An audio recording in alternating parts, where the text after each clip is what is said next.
Assalamualaikum warahmatullahi wabarakatuh.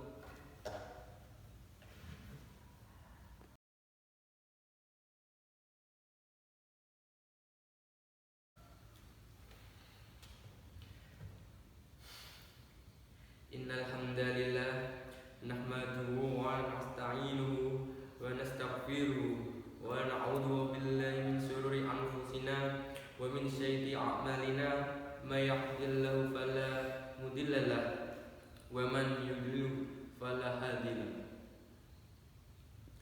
Asyhadu an la ilaha illallah wahdahu la syarika lah wa asyhadu anna Muhammadan abduhu wa rasuluh. Allahumma sholli ala Muhammadin wa ala alihi wa sahbihi ajma'in. Innallaha wa malaikatahu yusallu 'alan nabi ya ayyuhalladzina amanu shollu 'alaihi wa sallimu taslima. Ya ayyuhalladzina amanu taqullaha haqqa tuqatih wa la tamutunna illa wa antum muslimun. Sidang Jumat rahimakumullah.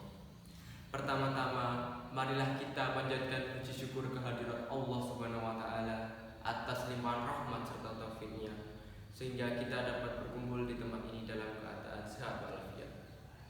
Tak lupa serta kita panjatkan salawat serta salam kepada junjungan kita Nabi Agung Muhammad sallallahu alaihi wasallam yang kita nantikan syafaatnya di yaumul akhir nanti. Allahumma amin. Melalui mimbar yang mulia ini, khatib berwasiat kepada diri kami sendiri dan umumnya kepada jamaah sekalian untuk senantiasa meningkatkan ketakwaan kepada Allah Subhanahu wa taala dengan cara menjalankan perintahnya dan menjauhi segala larangannya. Hadirin sidang Jumat yang dimuliakan Allah. Dewasa ini banyak orang yang berbincang mengenai generasi milenial. Apa itu generasi milenial? Generasi milenial adalah generasi yang lahir di era kemajuan teknologi komunikasi yang sangat pesat. Mulai dari ia tumbuh, kemajuan teknologi media sudah mempengaruhi baik melalui aspek kognitif, afektif, dan psikomotorik generasi milenial ini. Oleh karena itu, generasi ini memiliki ketergantungan yang cukup kuat terhadap teknologi. Di satu sisi, generasi milenial adalah generasi yang memiliki keunikan tersendiri, khususnya dalam menerima dan mentransfer informasi. Hal ini berbeda dengan generasi-generasi sebelumnya. Rentan usianya generasi milenial yaitu antara 13 sampai 34 tahun. Pada intinya, generasi milenial adalah generasi yang dilahirkan dalam konteks masyarakat yang sudah terkepung oleh kemajuan teknologi media. Karena karakteristik generasi ini memang tidak bisa dipisahkan oleh media. Tentu media sosial yang kini tengah booming menjadi hal yang sangat berpengaruh dalam sikap dan perilakunya. Namun perlu memperoleh perhatian toleran. Media sosial pun rentan terhadap ajaran radikalisme, intoleransi, dan fanatisme. Beberapa penelitian menunjukkan bahwa generasi milenial merupakan sebuah kelompok yang rentan terhadap radikalisme dan intoleransi. Hadirin sidang Jumat yang dimuliakan oleh Allah. Di satu sisi, gerakan radikalisme dan intoleransi di atas kerap kali berlindung di balik agama. Bahkan mereka yang menggunakan sosial media untuk menyebarkan agama-agama Islam, kelompok radikal sangat paham bahwa generasi milenial adalah generasi yang masih memungkinkan bisa dipengaruhi oleh ajaran radikalisme. Akibatnya, radikalisme dan intoleransi ini pun menjamur di media sosial. Misalnya, media sosial digunakan sebagai alat untuk mengujar kebencian, kata-kata yang miris, dan juga perbuatan yang kurang diinginkan. Kita miris jika mengamati berbagai komentar netizen yang beberapa kali tidak menjunjung nilai etika dan sopan santun di kolom komentar. Media sosial dijadikan sarana untuk provokasi, untuk menunjang kebencian. Perilaku di atas salah satunya terjadi karena pemahaman agama yang kurang utuh dan mendalam. Tren ini ditemukan pada generasi yang belajar agama secara instan dan literalis, sehingga menimbulkan pemahaman yang dangkal dan radikal. Banyak kelompok-kelompok agama yang berkarakter demikian menandakan semakin tidak sedikit orang-orang yang mudah dikader dan direkrut menjadi bagian dari gerakan radikalisme. Radikalisme, ekstremisme, serta ujaran kebencian tentu saja bertentangan dengan nilai-nilai kasih sayang yang diajarkan oleh agama. Dalam konteks agama Islam, diajarkan bahwa keberagaman bukanlah menjadi dalih sebagai pengabsah konflik dan kekerasan. Akan tetapi, justru perbedaan harus disikapi secara bijaksana dan sebagai sarana untuk saling mengenal. Terkait hal ini, Allah Ta'ala berfirman dalam surat Al-Hujurat ayat 13 yang berbunyi, Ya ayyuhan nasu inna khalaqnakum min dzakarin wa untha wa ja'alnakum syu'uban wa qabaila lita'arafu inna akramakum indallahi atqakum innallaha alimun khabirun. Shadaqallahul adzim. Yang artinya, hai manusia, sesungguhnya kami menciptakan kamu dari seorang laki-laki dan seorang perempuan, dan menjadikan kamu berbangsa-bangsa dan bersuku-suku, supaya kamu saling mengenal. Sesungguhnya orang-orang yang mulia di antara kamu di sisi Allah ialah orang yang paling takwa di antara kamu. Sesungguhnya Allah Maha Mengetahui lagi Maha Mengenal. Ayat di atas memberikan penekanan pada perlunya kenal mengenal. Karena semakin kuat pengenalan satu pihak kepada pihak lainnya, maka akan semakin terbuka peluang untuk memberi manfaat. Perkenalan ini dimaksudkan untuk meningkatkan ketakwaan kepada Allah dengan cara saling menarik pelajaran dan pengalaman dari pihak lain. Di era global yang serba maju ini, tantangan generasi milenial kian kompleks. Jika mereka tidak membekali diri dengan pemahaman agama yang benar, maka mereka akan mudah dipengaruhi oleh ajakan yang menyesatkan. Oleh karena itu, generasi milenial perlu membekali diri dengan pemahaman agama yang baik. Karena itu, jadilah generasi yang inklusif dan aktif memberikan bibit kebaikan dan perdamaian. Jangan menjadi generasi yang aktif memberikan bibit kebencian dan berpotensi memicu terjadinya konflik.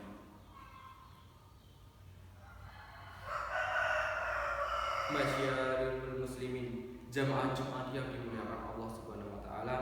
Di negara ini, satu hal yang tidak dapat kita pungkiri bersama adalah bahwa bangsa Indonesia adalah bangsa yang plural dan multikultural, baik dari segi suku, ras, agama maupun budaya.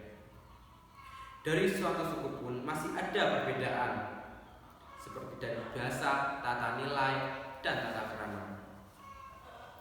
Demikian halnya dalam beragama, sesama muslim pun berbeda-beda pula dalam karakteristik praktik keagamaan, penafsiran, dan metode dakwahnya. Oleh karena itu, sikap inklusif perlu untuk diejawantahkan. Sikap ini memperoleh nilai dalilnya karena realitis bangsa ini yang heterogen. Sikap inklusif ini akan mendorong perbuatan yang terbuka terhadap berbagai perbedaan di sekitar kita. Tidak mudah menjustifikasi, menuduh, dan menyesatkan terhadap mereka yang berasal dari kelompok yang berbeda. Nabi Muhammad SAW dalam kehidupannya telah mencontohkan bagaimana hidup rukun dengan umat lainnya. Misalnya melalui kesepakatan Piagam Madinah. Piagam ini diwujudkan guna menjamin dan melindungi masing-masing agama dan kepercayaan yang ada di Madinah pada masa itu. Nabi Muhammad SAW sama sekali tidak menggunakan pemaksaan dan kekerasan kepada umat lainnya. Lebih dari itu, Nabi Muhammad mencontohkan akhlak yang baik dan etika yang mulia. Hal ini sebagaimana tercantum dalam hadis Rasulullah yang artinya,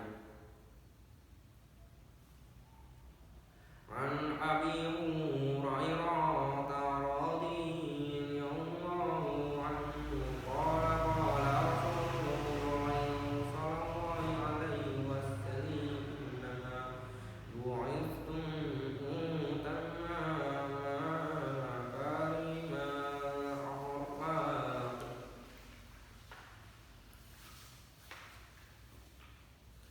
Diriwayatkan dari Abu Hurairah radhiyallahu anhu, Rasulullah Shallallahu alaihi wasallam bersabda, "Sungguh aku diutus tidak lain adalah untuk menyempurnakan akhlak mulia."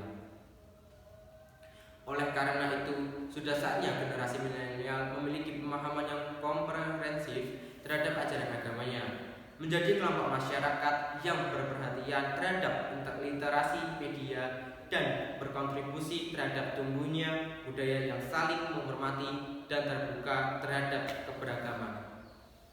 Tidak lain karena masa depan bangsa ini ditentukan oleh generasi muda yang generasi milenial ini. Jika mereka cakap bermedia serta memiliki pemahaman keagamaan yang baik, maka ruang-ruang publik dan media sosial akan bertebaran pesan kedamaian dan persatuan. Sebaliknya, jika kedua sikap tersebut tidak dimiliki oleh generasi muda, maka keberagaman NKRI akan terancam. Oleh karena itu, kemajuan teknologi dan informasi harus disambut dengan positif, aktif, dan inklusif. Gejala merebaknya ujaran kebencian dan radikalisme yang mengatasnamakan agama harus dihindari dan disadari ditanggapi oleh generasi milenial tersebut. Dengan harapan anak dan cucu kita, bangsa Indonesia kelak dapat menjadi bangsa yang dapat menikmati dan menatap Indonesia yang adil, bermartabat, dan harmonis. Semoga Allah Ta'ala senantiasa membimbing langkah kita. Amin ya rabbal alamin. Barakallahu li wa lakum fil Qur'anil azim wa nafani wa iyyakum bima fihi minal ayati wa dzikril hakim wattaqabalahu minna wa minkum tilawatahu innahu wasami'ul alim. Aqulu qawli hadza wa wastaghfirullah innahu huwal ghafurur rahim.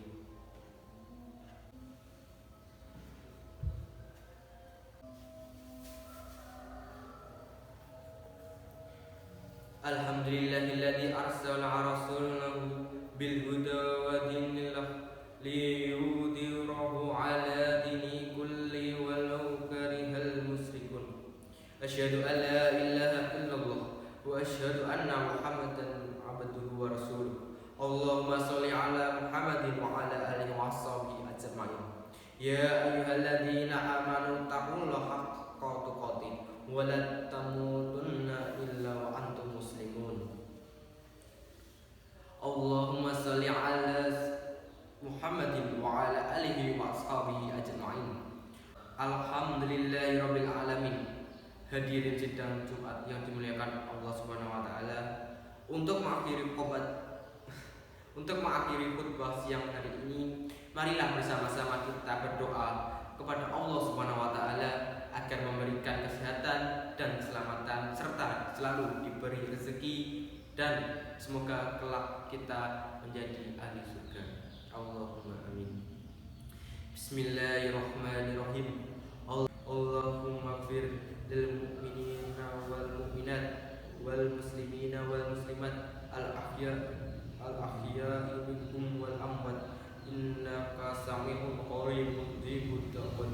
Rabbana zalamna anfusana wa illam taghfir taghfir lana wa tarhamna lanakunanna minal khasirin. Rabbana atina fid dunya hasanah wa fil akhirati hasanah wa qina adzabannar. Walhamdulillahi rabbil alamin.